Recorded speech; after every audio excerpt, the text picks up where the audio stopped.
Hi friends, நான் உங்க வர்தராஜா and welcome to our channel. இன்னைக்கு நம்ம episode 585 subscribers real life ghost experience தாங்க வந்து பார்க்க போறோம். நீங்க நிறைய பேர் இந்த ஒரு வாக்கியத்தை சொல்லி கேள்விப்பட்டிருப்பீங்க. ஒரே ஒரு வேலை தான் பண்ணான், அவன் வாழ்க்கையை டோட்டலா மாறிடுச்சு அப்படின்னு சொல்லுவாங்க. இன்னொரு பழமொழியும் இருக்குங்க, உதவி செய்யறோம் அப்படின்னா யாருக்கு உதவி செய்யறோன்றத பார்த்துட்டு உதவி செய்யணும் அப்படின்னுவாங்க. ஏன்பா சம்பந்தமே இல்லாத மாதிரி ரெண்டு டிஃப்ரெண்ட் பழமொழியை ஒன்னா சொல்ற அப்படின்னு சொல்லி கேட்டீங்க அப்படின்னா, இன்னைக்கு நீங்க பார்க்க போற அமானுஷ நிகழ்வுல இந்த ரெண்டு பழமொழியும் கனெக்ட் பண்ற மாதிரி சம்பவங்கள் தாங்க காத்துக்கிட்டு இருக்கு. வெல், இந்த சம்பவத்தை நீங்க பார்க்கறதுக்கு முன்னாடி நீங்க நம்ம சேனலுடைய புதிய பார்வையாளராக இருந்தாலும் சரி, இல்லைனா நம்மளுடைய சேனலை பார்த்துட்டு இருக்கீங்க, சப்ஸ்கிரைப் பண்ணாம பார்த்துட்டு இருக்கீங்க அப்படின்னா தயவுசெய்து சப்ஸ்கிரைப் பண்ணிக்கோங்க. கூடவே இருக்கிற பெல் ஐகானை கிளிக் பண்ணிக்கோங்க. அப்பதான் நான் எவ்ரி ஆல்டர்னேட்டிவ் டே போடுற வீடியோ உங்களால உடனே பார்க்க முடியும். இப்போ வாங்க ஸ்ட்ரெயிட்டா வீடியோக்குள்ள போலாம்.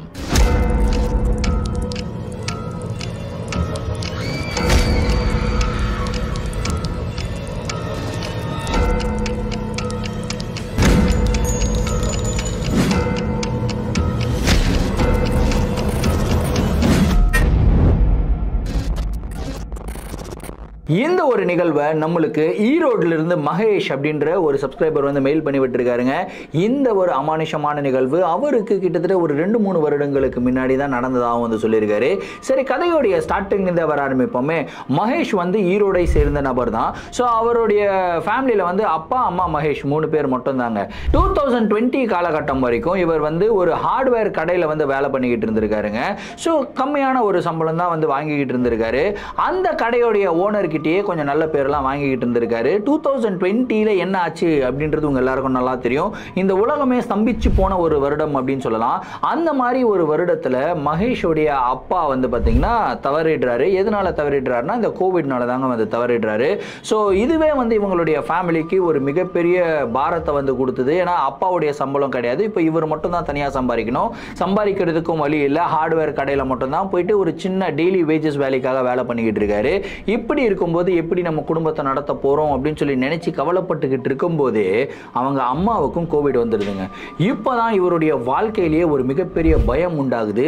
ஏன்னா யோசிச்சு பாருங்க, அப்பா இறந்துட்டாரு, அம்மா மட்டும்தான் இருக்கிற ஒரே ஒரு உறவு அப்படின்னு சொல்லி நினைச்சு அவங்க கூட வாழலாம்னு நினைச்சுக்கிட்டு இருக்கும்போது அவங்களுக்கும் இந்த மாதிரி பிரச்சனை, அம்மாவுக்கும் ஏதாவது அப்பா மாதிரி ஆயிடுமோ அப்படின்ற ஒரு பயத்தோட இவர் வந்து பார்த்தீங்கன்னா வேண்டாத கடவுள் இல்லை அப்படின்னு சொல்லியிருக்காருங்க. ஸோ இந்த மாதிரி ஒரு காலகட்டத்தில் அவங்க அம்மா வந்து சக்ஸஸ்ஃபுல்லி அதை வந்து கோவிடை பிரேக் பண்ணிவிட்டு அவங்க திரும்பியும் ஹெல்த்தியாக வந்துடுறாங்க.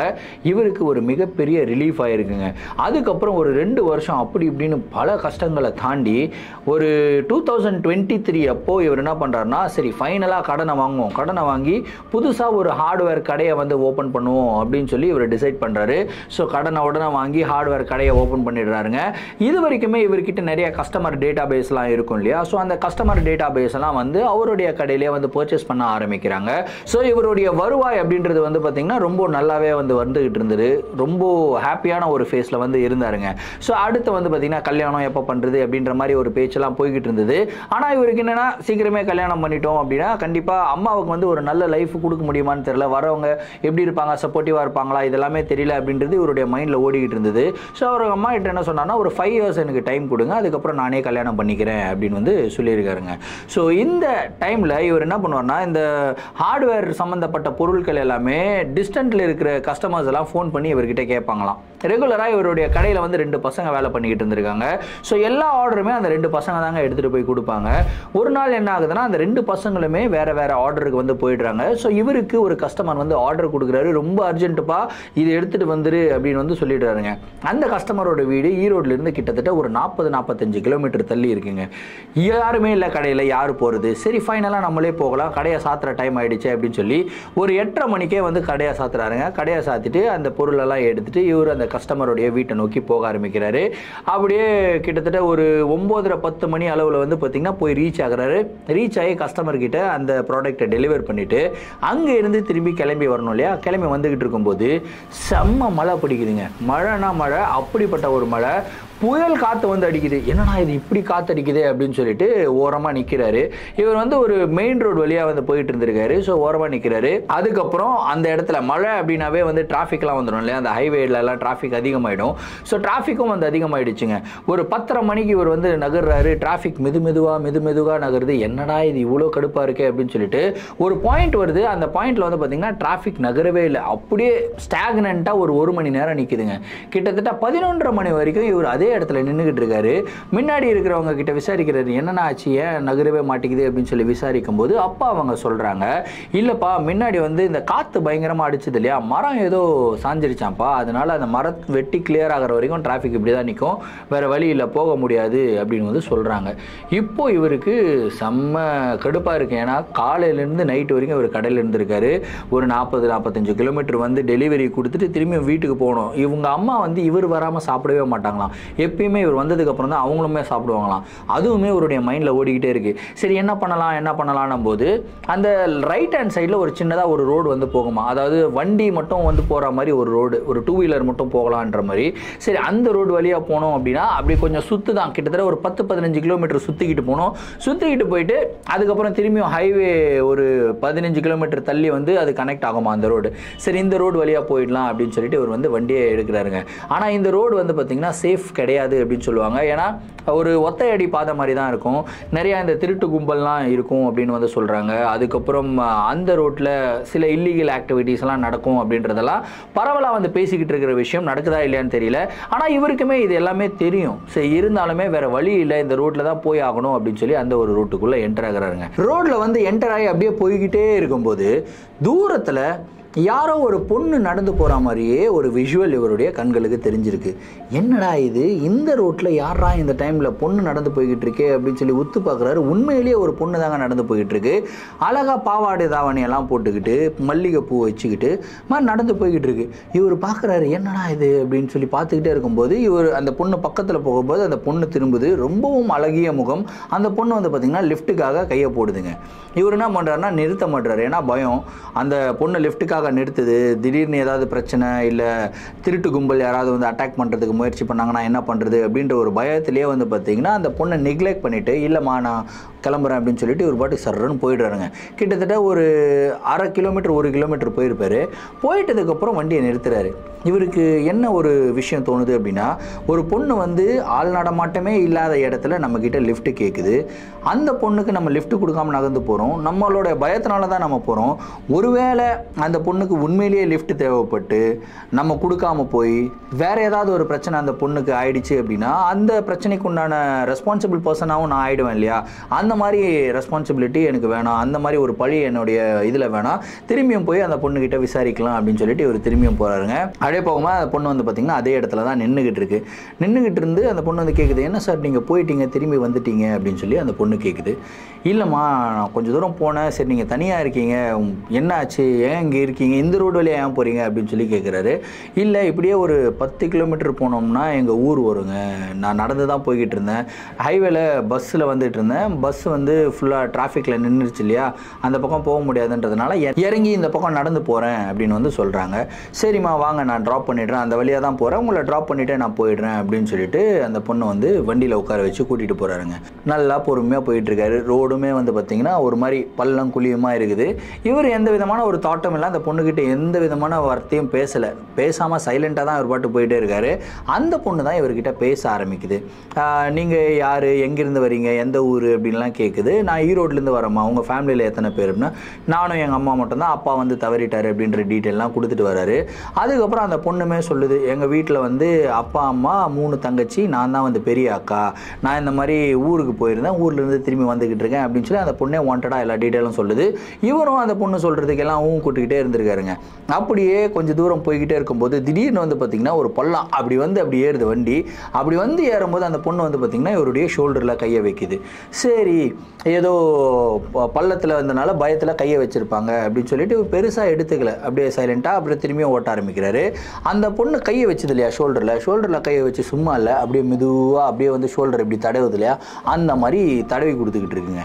இப்போ இவருக்கு என்னடா இது, இந்த பொண்ணு கரெக்டான பொண்ணா தப்பான பொண்ணா, ஏன் இந்த மாதிரிலாம் பண்ணுது அப்படின்ற ஒரு மைண்டு. சரி இது ஏன் நம்ம கண்டுக்கணும், அந்த பொண்ணு 10 கிலோமீட்டர் தானே சொல்லிச்சு, ஆல்ரெடி ஒரு 6-7 கிலோமீட்டர் வந்துட்டோம், இன்னொரு 3 கிலோமீட்டரில் அந்த பொண்ணை ட்ராப் பண்ணிட்டு போயிடலாம், நம்ம சைலண்டாக இருக்கலாம், ஏதாவது பிரச்சனை வந்துட போகுது, பெண்கள் விஷயத்தில் பிரச்சனை பண்ணக்கூடாது அப்படின்றதுல மகேஷ் வந்து ரொம்ப தெளிவாக இருக்காரு. சரி இதுவுமே பண்ணக்கூடாது, நம்ம சைலண்டாக விட்டுட்டு ட்ராப் பண்ணிட்டு நம்ம போயிடலாம் அப்படின்னு சொல்லிட்டு ஒரு பாட்டு போயிட்டு இருக்காருங்க. மெதுவாக ஷோல்டரில் இருந்த கை வந்து பார்த்திங்கன்னா இவருடைய இடுப்பில் கையை வைக்குதுங்க. இடுப்பில் கையை வச்சு மெதுவாக அந்த பொண்ணுடைய தலைப்பகுதி இருக்கு இல்லையா, முதுகில் வந்து அப்படியே சாயுதுங்க. சாஞ்ச உடனே இவருக்கு ஒன்றும் புரியலம்மா என்னம்மா பண்ணுற அப்படின்னு சொல்லி கேட்குறாரு. இல்லை எனக்கு லைட்டாக தூக்கம் வந்துருச்சு, வண்டியில் போனால் தூக்கம் வரும், தூக்கம் வரதுன்னா கீழே விழுந்துருவேன், அதனால தான் இப்படி பிடிச்சிக்கிறேன் அப்படின்னு வந்து சொல்லுது. சரி ஏதோ தூங்குது போல இருக்குது புள்ள அப்படின்னு சொல்லிட்டு சைலண்டாக இருக்காருங்க. அப்படியே இன்னொரு 1 கிலோமீட்டர் போகுது. அந்த 1 கிலோமீட்டரில் திரும்பியும் அந்த பொண்ணு வந்து பேசுறதுக்கு ஸ்டார்ட் பண்ணுது. இந்த மாதிரி ஆள்லான மாட்டமே இல்லாத பகுதியில் தான் இந்த பேய் அமானுஷம் மோகினி பிசாசெல்லாம் சுத்துன்னு சொல்லுவாங்களே, அந்த மாதிரி நீங்கள் ஏதாவது கேள்விப்பட்டிருக்கீங்களா, அதை பற்றின உங்களுக்கு நம்பிக்கை இருக்கா அப்படின்னு சொல்லி அந்த பொண்ணு கேட்குது இவர்கிட்ட. இவர் சொல்கிறார், இல்லைம்மா எனக்கு அந்த பேய் பூதம் அமானுஷம் இதிலெல்லாம் நம்பிக்கையே கிடையாதுமா, எனக்கு பயமே கிடையாது அப்படின்னு வந்து சொல்கிறாரு.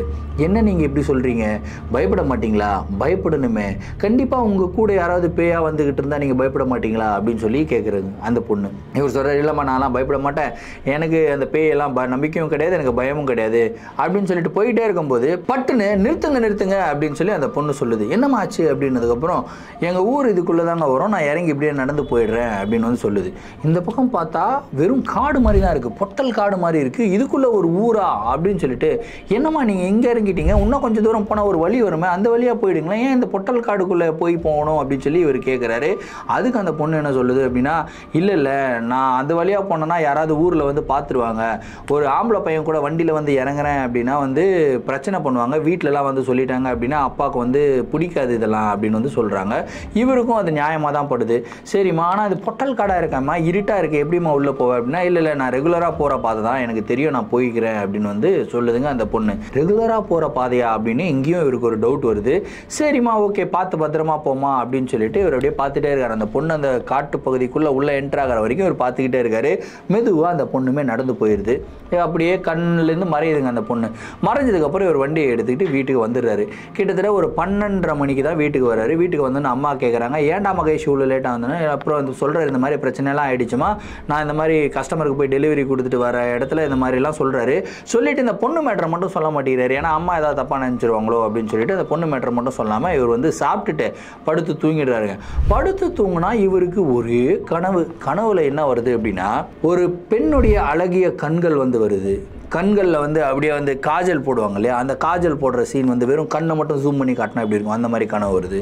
அதுக்கப்புறம் ஒரு உதடு மட்டும் கனவுல வருது. அதுக்கப்புறம் அந்த பெண்கள்லாம் வந்து கூந்தல் வாருவாங்க இல்லையா, இப்படி அந்த மாதிரி கூந்தல் வாடுற மாதிரி அந்த சீனை மட்டும் ஜூம் பண்ணி காட்டினா எப்படி இருக்குமோ அந்த மாதிரி வந்து கூந்தல் வாடுற மாதிரி கனவு வருது. அதுக்கப்புறம் ஒரு பெண் சிரிக்கிற மாதிரி கனவு வருது. ஒரு பெண்ணுடைய இடுப்பு மட்டும் இவருடைய கனவுல வருது. இவர் எழுந்துக்கிறாரு, என்னடா இது இந்த மாதிரிலாம் கனவு வருது, இப்படி வரக்கூடாது அப்படின்னு சொல்லிட்டு தண்ணியை குடிச்சிட்டு திரும்பி படுகிறாரு. திரும்பியும் இவருக்கு இதே மாதிரி ஒரு கனவு தான் வருது. ஃபர்ஸ்ட் டே இப்படியே முடிஞ்சிருது. அடுத்த நாள் காலையில் எழுந்துக்கிறாரு. எழுந்து இவருக்கு டெய்லியும் காலையில் ஒரு வேலை என்னன்னா, டெய்லியும் இவருடைய வண்டியை வந்து நல்லா தொடச்சி வைப்பாராம். இதுதான் இவருடைய மார்னிங் ரொட்டீன்னு சொல்லலாம். எழுந்து நேராக வண்டி கிட்ட போறாரு, தொடக்கிறாரு. தொடச்சிக்கிட்டே இருக்கும்போது சைடில் அந்த ஹேண்டில் இருக்கும் இல்லையா, யாராவது பின்னாடி உட்காந்து பிடிச்சிக்கிறதுக்கு ஒரு கைப்பிடி வச்சிருப்பாங்க இல்லையா, அந்த கைப்பிடியில் வந்து பார்த்தீங்கன்னா ஒரு கோல்டு செயின் இருக்கிறது வந்து பார்க்குறாருங்க. இந்த கோல்டு செயினை பார்த்த உடனே இவருக்கு தெரிஞ்சிருது, ஐயோ நைட் அந்த பொண்ணுக்கு லிஃப்ட் கொடுத்தோமே, அந்த பொண்ணு தான் கோல்டு செயினை விட்டுட்டு போயிடுச்சோ, இப்போ அந்த பொண்ணை எங்கே போய் தேடி கண்டுபிடிப்பேன் அப்படின்னு சொல்லிட்டு இவர் என்ன பண்ணுறாருன்னா, கோல்டு செயினை எடுத்து பட்டுன்னு இவருடைய பாக்கெட்டில் வந்து போட்டுக்கிறாருங்க. அடுத்த நாள் கடையிலேருந்து கொஞ்சம் சீக்கிரமாக கிளம்புறாரு. பசங்க கிட்ட சொல்லிடுறாரு, டே கடையெல்லாம் ப்ராப்பராக பூட்டிட்டு போயிடுங்க, நான் கொஞ்சம் வேலை இருக்குது, நான் போயிட்டு வந்துடுறேன் அப்படின்னு சொல்லி ஈவினிங் ஒரு 5 மணி அளவில் வந்து பார்த்திங்கன்னா அந்த ரோடு வழியாக போகிறாரு. போயிட்டு அந்த ஊர் இருக்கு இல்லையா, ஊருக்குள்ளே என்ட்ரு ஆகலாமா அப்படின்னு சொல்லி பார்க்குறாரு. பார்த்தா ஊருக்கு முன்னாடி வந்து பார்த்திங்கன்னா ஒரு சின்னதாக ஒரு பெட்டி கடை வந்து இருக்குது. அந்த பெட்டி கடையில் போயிட்டு இந்த மாதிரி விசாரிக்கிறாரு. இந்த மாதிரினா நைட்டு வந்து ஒரு பொண்ணுக்கு லிஃப்ட் கொடுத்துருந்தேன், அவங்க வந்து இந்த பக்கம் வந்தாங்க, அவங்க வந்து செயின் வந்து விட்டுட்டு போயிட்டாங்க, என்னோடய வண்டியிலே மாட்டிடுச்சு, அந்த மாதிரி ஏதாவது பொண்ணு உங்களுக்கு தெரியுமா, அந்த பொண்ணோட வீடு தெரியுமா அப்படின்றதெல்லாம் கேட்குறாரு. அதுக்கு அந்த கடைக்காரர் என்ன சொல்கிறாரு அப்படின்னா, இல்லைப்பா இந்த ஊருக்குள்ளே இந்த மாதிரி வயசுக்கு வந்த பெண்கள் யாருமே கிடையாது, எதர் சின்ன பெண்களாக இருக்காங்க, இல்லைனா வந்து வயதானவர்கள் தான் இருக்காங்க, எல்லாரும் கல்யாணம் ஆனவங்க தான் இருக்காங்க. அந்த பொண்ணுக்கு வயசு என்ன இருக்கும் அப்படின்னு சொல்லி கேட்குறாரு. கிட்டத்தட்ட ஒரு 20-22 வயசு இருக்குங்க, அவ்வளோதாங்க. அப்படின்னா அந்த வயசில் இந்த ஊரில் பெண்ணுங்களே கிடையாது அப்படின்றாரு. இவருக்கு இன்னொரு ஷாக்கு, என்னங்க நீங்கள் சொல்கிறீங்க, இந்த பக்கம் தாங்க போனாங்க அப்படின்னு சொல்லிட்டு இவர் என்ன யோசிக்கிறாருன்னா, ஒருவேளை அந்த கோல்டு செயின் ஆட்டையை போடுறதுக்கு இவர் ஏதோ பிளான் போடுறாரு போல இருக்கே அப்படின்னு சொல்லி யோசிச்சுட்டு, சரி நான் ஒன்றும் பிரச்சனை இல்லை அப்படின்னு சொல்லிட்டு இவர் வந்து கொஞ்சம் நேரம் வெயிட் பண்ணுறாரு. எங்கே அந்த ஆள் நடமாட்டமே இல்லாத பகுதி ஒரு ரோடு சொன்னேன் இல்லையா, அந்த ரோட்லேயே வந்து வெயிட் பண்ணிக்கிட்டு இருக்காரு. அந்த பொண்ணு எங்கேயாவது வருமோ, வந்தால் கொடுத்துடலாம் அப்படின்னு சொல்லி வெயிட் பண்ணுறாரு. அந்த பொண்ணு வந்து வரலைங்க. வரல அப்படின்னதுக்கப்புறம் சரி ஓகே என்னைக்காவது ஒரு நாள் அந்த பொண்ணை பார்ப்போம், அப்போ இந்த கோல்டு செயினை கொடுத்துடலாம் அப்படின்னு சொல்லி இவர் வந்து வீட்டுக்கு கிளம்பி போகிறாரு. போயிட்டு திரும்பியும் சாப்பிட்றாரு, சாப்பிட்டுட்டு படுக்கிறாருங்க. இந்த தடவை இவருக்கு கனவுல தூரத்திலிருந்து ஒரு பெண் நடந்து வர்றது மாதிரி ஒரு பிம்பம் வந்து தெரியுது. அந்த பெண் வந்து பார்த்திங்கன்னா அழகாக மல்லிகைப்பூ வச்சுக்கிட்டு பாவாடை தாவணி போட்டுக்கிட்டு எக்ஸாக்டாக இவர் ஒரு பொண்ணை பார்த்தார் இல்லையா, அந்த ரோட்டில் நடந்து வந்துக்கிட்டு இருந்தது, அதே பொண்ணு தாங்க நடந்து போய்கிட்டு இருக்கு. இது கனவுல கிளியராக தெரியுது. இவர் வந்து பின்னாடி அந்த பொண்ணு பின்னாடியே நடந்து போகிறது வந்து இவருடைய கனவுல தெரியுதுங்க. இவர் வந்து போயிட்டு அந்த பொண்ணுடைய கையை பிடிக்கிறாரு. கையை பிடிச்ச உடனே அந்த பொண்ணை திரும்பி இவரை வந்து கட்டி பிடிக்குதுங்க. பட்டுன்னு இவருக்கு கனவுமே விலகுது. எழுந்து உட்காந்து என்னடா இந்த மாதிரிலாம் கனவு வருது, ஒருவேளை அந்த பொண்ணை பற்றி யோசிச்சுக்கிட்டு இருக்கிறதுனால அந்த பொண்ணு கனவுல வருதோ அப்படின்னு சொல்லி நினச்சிட்டு இவர் வந்து தண்ணியை குடிச்சிட்டு திரும்பியும் படுக்கிறாரு. திரும்பியும் அதே மாதிரி ஒரு கனவு வருது. அன்னைக்கும் இதே மாதிரி முடிஞ்சு போகுது. அடுத்த நாள் திரும்பியும் இவருடைய ருட்டீன். திரும்பியும் அந்த பொட்டி கடைக்காரர் ஒருத்தர் இருக்கார்லே அவர்கிட்ட போகிறாரு. போயிட்டு அண்ணா இந்த மாதிரி சொல்லுங்கண்ணே, அந்த பொண்ணு மைண்டெல்லாம் ரொம்ப டிஸ்டர்பாக இருக்குண்ணா, அந்த கோல்டு செயின் என்கிட்ட இருக்குது, எப்படியோ கொடுத்துட்டா, ஆனால் அந்த பொண்ணு வேறு ஏழப்பட்ட குடும்பம்னு சொன்னீங்க, கோல்டு செயினெல்லாம் தொலைச்சிட்டா அந்த குடும்பத்துக்கு ரொம்ப கஷ்டம் இல்லைன்னா நான் கொடுத்துட்டு போயிடுறேன் அப்படின்னு வந்து சொல்கிறாரு. அந்த பெட்டி கடைக்காரர் திட்டுறாரு, ஏன்பா நான் எத்தனை தடவைப்பா சொல்கிறது, இந்த ஊரில் அந்த மாதிரி வயசில் பெண்களே இல்லைப்பா, எல்லாமே 10 வயசுக்கு கீழே தான் இருக்காங்க, இல்லைனா வந்து கல்யாணம் ஆகி ஒரு 30-35 வயசு அப்படி தான் இருக்காங்க, யாருமே அந்த வயசில் நீ சொல்கிற மாதிரி வயசில் இல்லைப்பா, ஊரில் இருக்கிற ஆட்களே ரொம்ப கம்மி, எனக்கு தெரியாதா அப்படின்னு வந்து சொல்கிறாரு. என்னடா இந்த மனுஷன் சொன்ன விஷயத்தையே சொல்லிக்கிட்டு இருக்கானே அப்படின்னு சொல்லிட்டு இவர் வந்து திரும்பியும் வெயிட் பண்ணுறாரு. நைட்டு 11 மணி வரைக்கும் அதே ரோட்டில் வெயிட் பண்ணுறாரு. அந்த பொண்ணை இவர் பார்க்கவே இல்லை. இவர் வந்து திரும்பியும் வீட்டுக்கு போகிறாரு. வீட்டுக்கு போய் சாப்பிட்டுட்டு படுக்கிறாருங்க. படுத்து தூங்குனா இவருடைய கனவுல திரும்பியும் அந்த பொண்ணு வந்து வருது. அதே மாதிரி பாவாடை தாவணி கட்டிக்கிட்டு வருது, நடந்து வருது. ஒரு மரத்துக்கு கீழே இவர் வந்து உட்காந்துக்கிட்டு இருக்காரு. இவரை நோக்கி அந்த பொண்ணு வந்து நடந்து வருது. நடந்து வந்து இவர்கிட்ட என்ன தெரியுமா கேட்குது, எனக்காக நீ 2 நாள் காத்துக்கிட்டு இருந்தியா, அதனால தான் நான் உன்னை தேடி வந்தேன் அப்படின்னு சொல்லுதுங்க. அதனால தான் உன்னை தேடி வந்தானுன்னா இவருடைய ஷாக் லெவல் வந்து அளவுக்கு அதிகமாக இருக்குது. அப்படியே ஷாக்கில் நம்ம தூக்கத்துலேருந்து எழுந்துப்போம் இல்லையா, அந்த மாதிரி எழுந்துக்கிறாரு. இவர் யோசிக்கிறார், என்னடா இது, நான் 2 நாள் அங்கே போய் வெயிட் பண்ணேன், இப்போ அந்த பொண்ணு கனவுல நடந்து வந்து எனக்காக வெயிட் பண்ண, அதனால தான் நான் வந்தேன்னு சொல்லுது, ஒன்றுமே புரியலையே அப்படின்னு சொல்லிட்டு இவர் அந்த பதட்டத்திலே மனசில் ஒரு படப்பட நடிக்குதுங்க. அதுக்கப்புறம் இவர் வந்து தண்ணியை கொடுக்குறாரு. தண்ணியை குடிச்சிட்டு படுக்கிறாருங்க. படுத்தா தூக்கம் வரல. இவருக்கு பயம், தூங்குனா திரும்பி அந்த கனவு வருமோ, கனவுல அந்த பொண்ணு வருமோ அப்படின்ற ஒரு பயம். சரி என்ன பண்ணுறது, டயர்டாக இருக்கே, உடம்பு ஆட்டோமேட்டிக்காக தூக்கம் வந்துடும் இல்லையா, கண்ணை மூடி தூங்குறாருங்க. தூங்குனா இவருக்கு இந்த தடவை கனவு வரல, நிஜத்திலேயே இவருடைய உடம்பை யாரோ டச் பண்ணுற மாதிரி ஒரு ஃபீல் இவருக்கு வந்திருக்கு. அதாவது இவருடைய கைகளை மெதுவாக அப்படி தடவி கொடுக்குற மாதிரி, அதுக்கப்புறம் இவருடைய ஷோல்டர் மேலே இப்படி கையை வைக்கிற மாதிரி, ஷோல்டரை இப்படி தடவுற மாதிரி, அந்த பொண்ணு வண்டியில் உட்காரும்போது என்னென்ன பண்ணிச்சோ அந்த எல்லா விஷயங்களும் இவருக்கு லைவாக இப்போ நடக்கிற மாதிரி ஃபீல் பண்ணுறாருங்க. என்னடா இது இப்படி ஆகுது அப்படின்னு சொல்லி இவர் எழுந்துக்க முயற்சி பண்ணுறாரு. கண்களை ஓப்பன் பண்ணுற முயற்சி பண்ணுறாரு. கண்களை ஓப்பன் பண்ண முடியல. ஏதோ ஒரு சக்தி இவரை வந்து கண்ட்ரோல் பண்ணிக்கிட்டு இருக்கிறத வந்து இவர் லிட்டரலாக ஃபீல் பண்ணுறாரு. அதுக்கப்புறம் இவருடைய இடுப்பு பகுதியில் வந்து பார்த்திங்கன்னா கையை வச்சு தடவி அப்படியே மேலே அப்படியே வர மாதிரி ஒரு ஃபீலெல்லாம் இவருக்கு வருது. ஒரு ஆண் இல்லையா, கல்யாணம் ஆகாத ஆண், அவருக்குமே வந்து பார்த்திங்கன்னா ஃபீலிங்ஸ் எல்லாம் இருக்கும். ஃபீலிங்ஸோட உச்சகட்டத்தில் வந்து இருக்கிறாரு. அப்படியே வந்து அந்த இடத்துல 2 பேரும் இன்டிமேட்டாக, ஒரு ஆணும் பெண்ணும் இன்டிமேட்டாக இருக்கிற மாதிரி ஒரு விஷயங்கள் எல்லாம் நடக்குது. இவருக்கு வந்து அந்த ஃபீல் வந்து நல்லா பிடிச்சிருக்கு. ஆனால் பயமாகவும் இருக்குது. என்னடா இது இப்படியெல்லாம் நடக்குது அப்படின்னு சொல்லிட்டு அன்றைக்கி நைட் இப்படியே போகுதுங்க. அடுத்த நாள் காலையில் எழுந்துக்கிறாரு. செம்ம டயர்டாக இருக்குது, உடம்பெல்லாம் அடித்து போட்ட மாதிரி டயர்டு. என்னடா இது இவ்வளோ டயர்டாக இருக்கே அப்படின்னு சொல்லிட்டு அன்றைக்கி கடைக்கு போகல, லீவை போடுறாரு.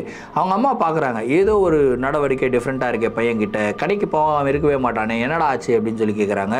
இல்லைம்மா இப்போ ஒரு மாதிரி உடம்புலாம் டயர்டாக இருக்குமா, அதனால் நான் லீவ் போட்டேன் அப்படின்னு சொல்லி சைலண்ட்டாக இருக்காருங்க. சரி அன்றைக்கி நைட் வரைக்கும் சரி ரெஸ்ட் எடுப்பா அப்படின்னு சொல்லிட்டு ரெஸ்ட் எடுக்க விட்டுறாங்க. ஸோ நைட்டு என்ன ஆகுதுன்னா அதே மாதிரி சாப்பிட்டுட்டு படுக்கிறாரு. அன்னைக்கு நைட்டும் அதே மாதிரி நிகழ்வுகள் நடக்குதுங்க. இந்த தடவை இந்த நிகழ்வுகள் நடந்துக்கிட்டு இருக்கும்போதே இவருக்கு கனவு வருது.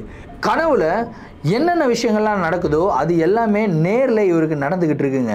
இவருக்கு லிட்டரலாக தெரியுது இது வந்து எனக்கு உண்மையிலேயே நடக்குது, ஆனால் கனவுல வந்து விஷுவலாக தெரியுது. விஷுவலாக அந்த பொண்ணு கூட இவர் வந்து இன்டிமேட்டாக இருக்கிற மாதிரி சம்பவங்கள்லாம் இவருடைய கண்களுக்கு வந்து தெரிஞ்சுக்கிட்டு இருக்கு.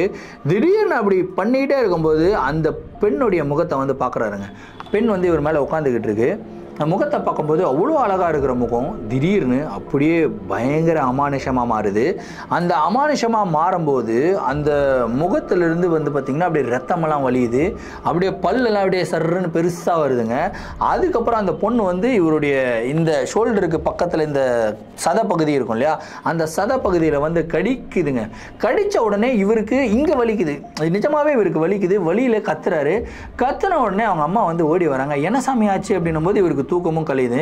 அம்மா எனக்கு ஒரு மாதிரி ரொம்ப கெட்ட கனவுமா அப்படின்னு சொல்லிக்கிட்டே இருக்கும்போது, ஏய் சாமி என்னடா இங்கே ரத்தம் அப்படின்றாங்க. என்னடா ரத்தமா அப்படின்னு பார்த்தா உண்மையிலேயே இவருடைய ஷோல்டருக்கு பக்கத்தில் இங்கே சதை பகுதியில் அங்கே யாரோ கடிச்சு வச்ச மாதிரி ரத்தம் வருதுங்க. பல்லு வந்து கரெக்டாக பதிஞ்சிருக்கு, ரத்தம் ஒழுகுது. இதை பார்த்த உடனே அவங்க அம்மா பயந்து போய் உடனடியாக வந்து தொடச்செல்லாம் விட்டுட்டு மருந்தெல்லாம் போட்டு விட்டு, டேய் உண்மையிலேயே என்னடா நடந்தது சொல்லுடா அப்படின்னு சொல்லி கேட்குறாங்க. அப்போ தான் இவர் வந்து சொல்கிறார், இந்த மாதிரி ஒரு பொண்ணை பார்த்தோமா லிஃப்ட்டுக்கு அடித்து ட்ராப் பண்ணேன், அந்த பொண்ணுடைய கோல்டு செயின் வந்து என்னுடைய வண்டியில் மாட்டிக்கிச்சுமா. ஸோ அந்த கோல்டு செயின் திருப்பி கொடுக்கலான்னு ஒரு 2-3 நாள் போனேன். அதுக்கப்புறம் அந்த பொண்ணு வந்து கனவுல இப்படிலாம் வந்துகிட்டு இருக்கு, ஒரு சில விஷயங்கள்லாம் நடக்குது, அது உங்ககிட்ட சொல்ல முடியாது. ஆனால் அந்த பொண்ணு வந்து என்னை கனவுல கடிச்சதுமா, இந்த இடத்துல கடிச்சது அப்படின்னு வந்து சொல்றாருங்க. அவங்க அம்மா வந்து புரிஞ்சுக்கிறாங்க. சரி சாமி எனக்கு என்னென்னு தெரிஞ்சு போச்சு, நாளைக்கு கோயிலுக்கு போய் மந்திரிச்சுட்டு நம்ம சாமி இருக்கார்லையே அவர்கிட்ட பேசிட்டு வந்துடுவோம் அப்படின்னு சொல்லிட்டு இவங்களுடைய ரெகுலர் பூசாரி ஒருத்தர் இருப்பாராம், அவர்கிட்ட போய் பேசுறாங்க. இந்த மாதிரிலாம் ஆயிடுச்சுங்க அப்படின்னு சொல்லி பேசுறாங்க, சொல்றாங்க. சொன்ன உடனே அந்த பூசாரி வந்து கேட்குறாரு, அந்த பொண்ணுடைய பொருள் ஏதாவது உங்ககிட்ட இருக்கா அப்படின்னு சொல்லி கேட்கும்போது, ஆமாங்க அந்த பொண்ணுடைய கோல்டு செயின் இருக்கு அப்படின்னு சொல்லி காட்டுறாருங்க. முதல்ல இந்த கோல்டு செயினை எடுத்துகிட்டு போய் அந்த பொதாருக்குள்ளே என்டர் ஆச்சுன்னு சொன்னீங்க இல்லையா, அந்த இடத்துல இந்த கோல்டு செயினை போட்டுட்டு நீங்கள் திரும்பி பார்க்காம வந்துடுங்க. திரும்பி பார்க்காம வந்துட்டீங்கன்னா உங்களுக்கு எந்த பிரச்சனையும் கிடையாது அப்படின்னு சொல்லிடுறாரு. ஏன் அப்படின்னு சொல்லி கேட்கும்போது, அந்த பொண்ணுடைய பொருள் ஏதோ உங்ககிட்ட இருக்குது அப்படின்றதுனால தான் அந்த மோகினி வந்து உங்கள் பின்னாடி வந்துக்கிட்டே இருக்குது. இப்போ அந்த மோகினி வந்து ஒரு 2-3 நாள் உங்கள் கூடயே இருந்துச்சு அப்படின்னா உங்களை ரொம்ப பிடிக்க ஆரம்பிச்சிடும். அதுக்கப்புறம் உங்களை யாருனாலையும் காப்பாற்ற முடியாது. இன்றைக்கே இப்போவே இந்த வேலையை செய்யுங்க அப்படின்னு சொல்லிட்டு ஒரு தாயத்தை கட்டி விட்டு அனுப்பிச்சிடுறாருங்க. வந்துருச்சு. இவர் நேராக போறாரு, அந்த கோல்டு செயின் எடுக்கிறாரு, அந்த இடத்துல போடுறாரு. திரும்பி பார்க்காம இவர் வந்து கிளம்பி வண்டி எடுத்துட்டு வந்துட்டே இருக்காரு. இவருடைய பேரை சொல்லி, மகேஷ் ஏன் என்னை விட்டுட்டு போறீங்க, என்ன பிடிக்கலையா, என்னை திரும்பி பார்க்க மாட்டீங்களா, உங்களுக்காக தான் நின்றுக்கிட்டு இருக்கேன், பாருங்க மகேஷ் இங்க பாருங்க, பார்க்க மாட்டீங்களா அப்படின்னு சொல்லி அந்த பொண்ணுடைய வாய்ஸ் வந்து இவருக்கு கேட்டுக்கிட்டே இருக்குங்க. இவருக்கு மனசெல்லாம் அப்படியே படப்படான்னு அடிக்குது. சரி இப்போ திரும்பி பார்க்கலாமான்னு கூட தோணுது. ஐயோ பூசாரி சொல்லியிருக்காரு திரும்பி பார்க்கக்கூடாது, நம்ம அப்படியே கிளம்பிடலாம் அப்படின்னு சொல்லி சர்ன்னு ஒரு பாட்டு கிளம்பி வீட்டுக்கு வந்துடுறாரு. அதுக்கப்புறம் இவருக்கு எந்த விதமான ஒரு பிரச்சனையும் நடக்கலை அப்படின்னு வந்து சொல்லியிருக்காரு. ஸோ இந்த ஒரு நிகழ்வு இவருடைய வாழ்க்கையில் ரொம்பவும் அமானுஷமான ஒரு நிகழ்வு அப்படின்னு சொல்லியிருக்காரு. இந்த ஒரு நிகழ்வு எனக்கு ரொம்பவும் இன்ட்ரெஸ்டிங்காக இருந்தது. ஸோ அதே அளவுக்கு இன்ட்ரெஸ்டிங்காக உங்களுக்கு நரேட் பண்ணியிருப்பேன் அப்படின்றதுல எந்த விதமான ஒரு சந்தேகமும் இல்லை. இந்த ஒரு நிகழ்வை பற்றின உங்களுடைய கருத்துக்கள் என்ன அப்படின்றத கமெண்ட் பாக்ஸில் சொல்லுங்கள். இதே மாதிரி உங்களுடைய வாழ்க்கையில் ஏதாவது அமானுஷமான நிகழ்வுகள் நடந்திருந்து அந்த நிகழ்வுகளை எங்களை ஷேர் பண்ணணும்னு நினச்சிங்கன்னா என்னோட இன்ஸ்டாகிராமில் ஃபாலோ பண்ணிட்டு என்னோட இன்ஸ்டாகிராமில் டிஎம் பண்ணுங்கள், இல்லை என்னுடைய மெயில் ஐடிக்கு மெயிலாக சென்ட் பண்ணி விடுங்க.